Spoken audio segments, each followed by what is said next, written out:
In this video, I'll share with you the best lead generation tactics for a one-man marketing team. By the end of this video, you'll know how to market your business effectively, even if you're just one person doing it all yourself, so that you can generate quality sales leads consistently every month. Hey, my name is Kieran, and over 5 years ago, I set up my online business and started marketing that online business. Now, since then, I've generated hundreds of paying clients for my business and thousands of quality sales leads also, using a variety of strategies from direct email outreach, SEO, email newsletters, paid advertising, Facebook groups, you name it. So in this video, I'll share with you the best tactics for a one-person marketing team and give you the pros and cons of each approach. So a one-person marketing team is very common for new businesses. So typically what you have is a business owner who decides to create a business based on their core competency. Let's say it's an accountancy or a HVAC company. And then they come to growing their business and realize that marketing is a really important piece of that to grow their business. But ultimately they look at the options like agencies and they find out that ultimately they're going to be doing the marketing themselves until they can grow their business and scale up a team. Now, one of the main challenges as one person doing all the marketing versus a full-blown marketing team is time. A solo individual, let's say a business owner juggling,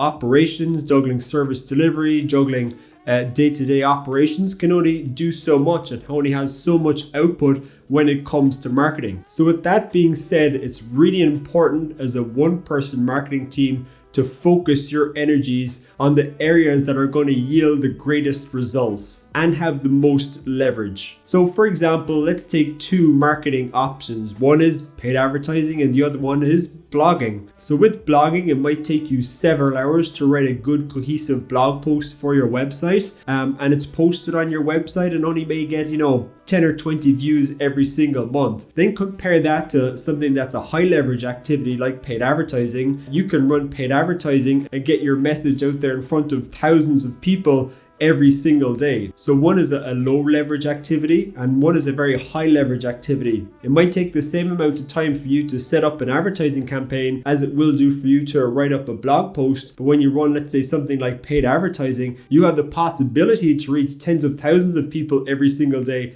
versus, let's say, blogging, which may be, anonymous, posted on your website that no one might ever see. So that's how one needs to start thinking about spending their time when you're operating as a one-person marketing team. You need to look for asymmetric returns in your time. So for example, if you put 1 unit of time in, you want to get 10x the results versus putting 10 units of time in and only getting 2 or 3x results. A one-person marketing team can outperform a fully fledged marketing team provided they allocate their time correctly and focus on high yielding marketing activities. So what I'm going to do right now is I'm going to give you different types of lead generation approaches and tactics, and I'm going to give you an evaluation of all those. And with that, you can find out which one works best for you. And again, I just want to preface this, like different marketing channels work differently for different types of businesses and different types of industries. This evaluation is based on my experience of marketing my online business for the past 5 years. It might be different for you if you're running a brick and mortar business or if you're selling services within, let's say, a 50-mile square radius. So here I'm evaluating each marketing channel based on how time intensive it is, i.e. how long it takes you to execute this marketing, which is super important if you're just a one-person operation who doesn't have a whole lot of time. The next, we're going to talk about capital, so how much resources it will take for you to carry out this marketing campaign. Then we're going to talk about difficulty, so how difficult is it for you and how complex is it for, let's say, the average person to execute on this. Then we're going to talk about payoff. If you do run with this approach, what's the payoff? What's the yield going to be?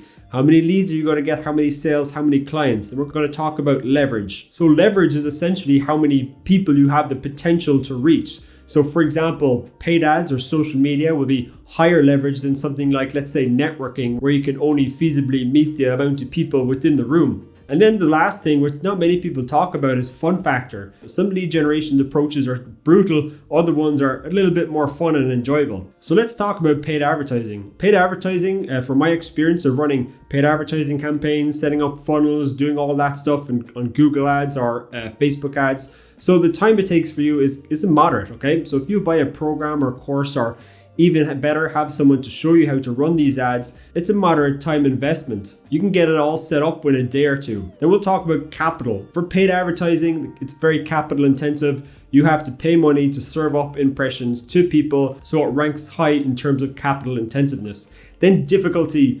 Ads, unfortunately, are quite complex. They're difficult with setting up like pixels, with setting up funnels, doing all the copywriting. Facebook ads with all the approvals and compliance hoops that you have to jump through, make it a lot more difficult to set up. Then in terms of payoff, the payoff is really high. If you have one good advertising campaign, that can generate you sales for years and years to come. You can get a massive ROI from that, and you can scale it globally as well. All the big guys from Alex Ramosi, Sam Owens, they've all ran paid advertising to scale their businesses up into the multiples of millions. Then leverage, it's very high. Again, you pay to serve impressions in front of people. You pay more, you can serve your impressions into more people. There's very few mechanisms and means that will allow you to serve your business and your products and your services out there in front of tens of thousands and hundreds of thousands and millions of people by just a few clicks of a button and some money spent on your credit card. So it's high leverage. Fun factor, I would say it's moderate. And the reason why I'd say it's moderate, it can be not so fun when you're, shelling out thousands of dollars every single month for advertising, but it's a whole lot of fun as well when you see lots of clicks, impressions, leads, calls being booked, sales being generated from paid ads. So I would give it a moderate in terms of fun factor. Then we can talk about social media marketing. So here we're talking about stuff like Facebook groups, LinkedIn marketing, YouTube. I would say in terms of time intensiveness, it's moderate. So you do need to carve out some time consistently to create content and nurture your audience and build that up. But it's low capital intensive. It doesn't take a whole lot of money, especially if you're doing it yourself. Basically, if you have a smartphone where you can take pictures from, that's all you really need. And social media platforms are free to post on as well. In terms of difficulty, it's moderate difficulty. You have to kind of figure out the algorithms and see what works and see what doesn't work. And they're all different based on which platform you're using, whether it's LinkedIn, Facebook, YouTube, whichever. The payoff is high. You can reach a lot of people, let's say a lot of businesses in your locality using social media. And then the leverage is also very high. If you crack the algorithm, again, you can get your business, your marketing message out there in front of thousands and tens of thousands of people if you get it right. Then in terms of fun factor, I actually think it's quite, it ranks high on fun factor scale. And the reason why that is, who doesn't like going out there sharing, their opinions, their views, their common myths about their industry, certain like how-tos, educational videos, and all that is building up your profile as well. So there's a real fun factor about it as well. Your friends and families, your colleagues, all see your marketing content and all see your marketing collateral through social media. So that can create a lot of engagement, and that's pretty fun. Then direct outreach. So when we talk about direct outreach, we're talking about emailing people directly or sending people direct DMs on, let's say, social media platforms like LinkedIn. That is relatively time intensive, so we're going to rank it moderate there. Then in terms of capital, it takes nothing to send a direct email to people. Sure, there might be some software that you can use to do it in bulk, but overall, compared to, let's say, advertising and some of the other strategies, it ranks low in terms of capital intensive if you're doing it yourself. Difficulty, it's low. You might have to learn some copywriting if you're doing direct outreach, or learn some sort of messaging templates to send to people, and also the cadences of those two. In terms of payoff though, it's extremely low yielding. Anybody who's done direct outreach email campaigns know how low yield it is. Often you can send 1,000 emails to people and get actually no return from that, no calls booked or any of that, or any leads from that. Then in terms of leverage, it's moderate. You're finite to the amount of contacts that you have on your, let's say, social media profiles or your email list. So it's moderate leverage. I would even say maybe even low leverage. And then fun factor, it's just not so fun. So if you're, cold calling people, if you're sending hundreds of cold calls and getting like, 1 or 2 meetings booked, that's not a whole lot of fun. Nobody wants to deal with all that rejection unless you're a sadist who love that sort of stuff. Let's talk about SEO then. SEO, it sounds great, creating some blog posts, ranking in the search engines for a key term and being number 1 or 2 there, and then getting all these leads and sales and everything. But trust me, I come from the SEO world. I did a lot of that stuff before. There was a time when you used to be able to game the search engines, but not anymore. It's extremely difficult to rank for keywords, even long tail keywords now as well. So in terms of time intensiveness, it's very high. You have to obviously create all the content on your website, and then you have to rank for that, which might be 3, 4, 5, 6 months, if ever, for that to gain any visibility. Capital intensiveness, then I will say low. All that requires is for you to write some content. Difficulty, I would say moderate. You have to be a pretty good writer to rank, to get SEO rankings in the search engines. So that's moderate complexity. It's probably higher complexity for somebody who isn't the best writer. Then the payoff is moderate. I mean, it's high if you do get rankings in the search engines, but I feel that day has passed. It's extremely difficult to rank in the search engines now, and even for long tail keywords as well. Leverage, again, that's moderate. And fun factor, personally, I don't really like, creating lots of big, heavy cornerstone content on my website. It's very time intensive. I'm not a writer. That's how I feel anyway, and maybe that's how most people feel. So I rank this one moderate in terms of fun factor. So then the last one, let's talk about like networking, referrals, word of mouth, some of that old school marketing stuff to get customers. So time, I would say it takes a lot of time. Back when I was doing my startup, I was selling app development services locally. To get customers, I would have to go to networking events and local chamber events and BNI events. That would take a hell of a lot of time. Firstly, you got to get all dressed up. You got to get into a car. You got to drive 45 minutes to your destination through traffic, talk to a bunch of people for hours, listen to all the presentations, drive home. It would literally take the whole day. So some people love networking. Some people love going to these trade shows. They're very time intensive though. So that's why it's high in terms of time intensiveness. Capital, yeah, it's low. But then again, if you want to go to certain networking events, like key industry events, you can sometimes pay even a few $1,000s to even go to some of those. Difficulty, it's low. You just have to show up there in the flesh, be presentable, start talking to people about what you do, see if they have a need for what you have to offer. So it's pretty low in terms of difficulty, and it's a good way to start off to get your first few customers. Then payoff, again, it's low. All these strategies, in my opinion, are quite a slow burner process. They take a while to pay off. Leverage, again, it's low. You're finite in terms of how many people you can reach based on how many people are in the room at your networking event. With referrals as well, you're constrained to the amount of good customer outcomes you deliver. So that's the basis of how you generate a referral.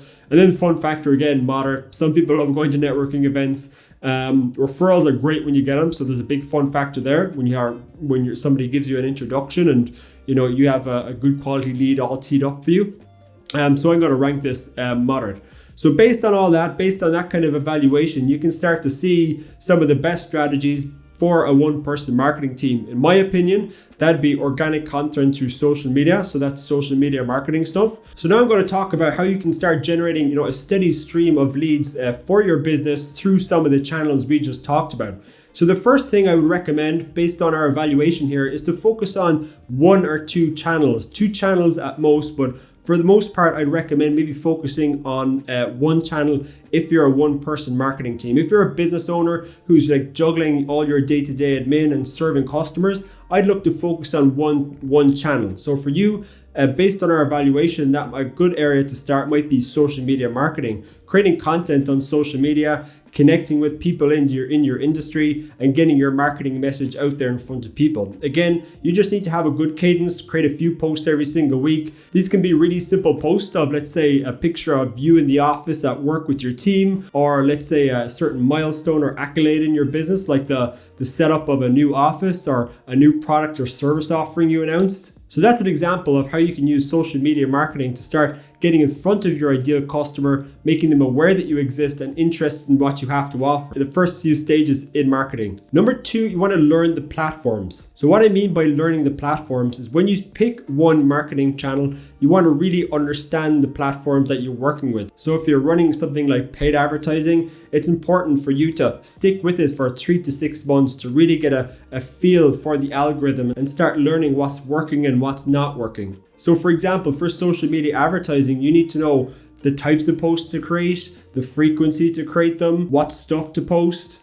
And some of the best resources to figure this out is actually either A, through courses, or B, learning from mentors. So for example, let's say there's somebody on LinkedIn who's grown a massive following, who teaches others how to grow a similar following and generate sales leads on the platform. They're some of the best people to learn from. So you can actually either A, befriend them and learn a bit about their process, or even enroll for some of their coaching, or B, actually buy one of their courses and hack their whole process and start implementing it in your business and getting results that way. Number 3, evaluate what's worked versus what has not worked. So for example, if you're doing social media marketing and you're posting on your LinkedIn page or your Facebook page for the past 2 or 3 months, there's going to be certain posts that are doing really well and certain posts that are doing not so well. So it's really important to take a look at this and do an audit and evaluation after this period of time and understand what's not working versus what's not working. Because when you do that, you'll find that you'll have certain posts that are working really well. So what you want to do based on that is to start creating more of that stuff and creating less of the stuff that's not working. It sounds obvious, but it's a really important thing to do. So always take note in your calendar, put a reminder in to do an evaluation and have some of the content that is working act as a guiding light for you to go forward in the future with and get better results.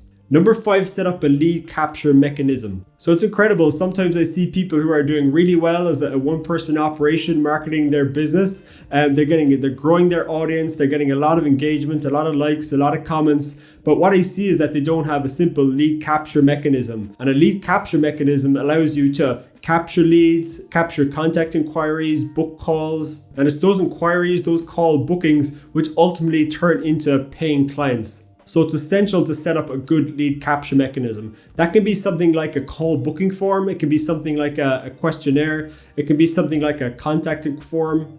Something really simple to turn eyeballs into quality leads. Now let's talk about tools for a one-person marketing teams. What are the best tools you need to simplify and streamline lead generation? So number 1, you need a call booking form, something like Calendly. So Calendly allows you to turn eyeballs into book calls. So there's going to be certain people who are interested in your services and want to learn more. By having a simple Calendly link either embedded on your social media page or embedded within your website, it allows people to get in contact with you and inquire about your services and potentially even do business with you. So that's really important to have a call booking form like Calendly, Schedule Once, or Microsoft Teams.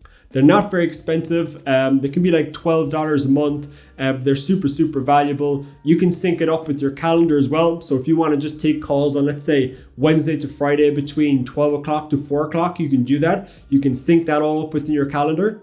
And you can also embed some questions within that call booking form to ensure that you get the right people talking to you who are actually interested and want to do business with you versus tire kickers. Then the next thing is just a simple CRM. You don't really need to have anything complex. You don't need to have Salesforce or HubSpot or Go High Level or any of that complex stuff. Contrary to what a lot of people think, if you don't have a whole lot of lead volume, if you're only generating, let's say, half a dozen leads every single month, something like a simple spreadsheet is perfectly fine, like Google Sheets. And what you could do there is just create a few rows, create the name of the person, their business, what challenges they're facing, a few notes, and then a status of where they're at, whether they're actually interested in what you do, a closed client, or let's say a bad fit for what you have to offer. So a simple CRM is really important also. It's really good to cross-reference that as well months down the line when you've kind of lost contact with that person. So it just keeps all the contacts in a database there for you to contact further down the line when they may be ready to do business with you. Then the next thing is just a simple brochure website. So you want to have a bit about you, your business, what you offer, your engagement model, just something really simple, one-page brochure website. Doesn't have to be complex. There's a bunch of sites that you can use like Squarespace, Wix. They've pre-made templates in there. Just grab any one of those, put some personal headshots of you and environmental photos of you on the website and embed your call booking form in there too. Then the next thing is updated social media profiles. So again, the most important thing for social media profiles is just have a really good clean headshot and some good messaging in there also, a bit about what your business does, who you serve, why you're different, and a call to action in there as well. So that's it. They're the best lead generation tactics I advise for a one-man marketing team, and that's my advice from generating hundreds of clients and thousands of sales leads for my business by doing all the marketing myself as a one-person operation. And as a final word, if you want a free consult with me about setting up your own business or making some money on the side outside of your 9-to-5, then you could book in a free diagnostics call using the link in the description of this video. Thanks so much for watching. Don't forget to subscribe and look forward to seeing you the next time.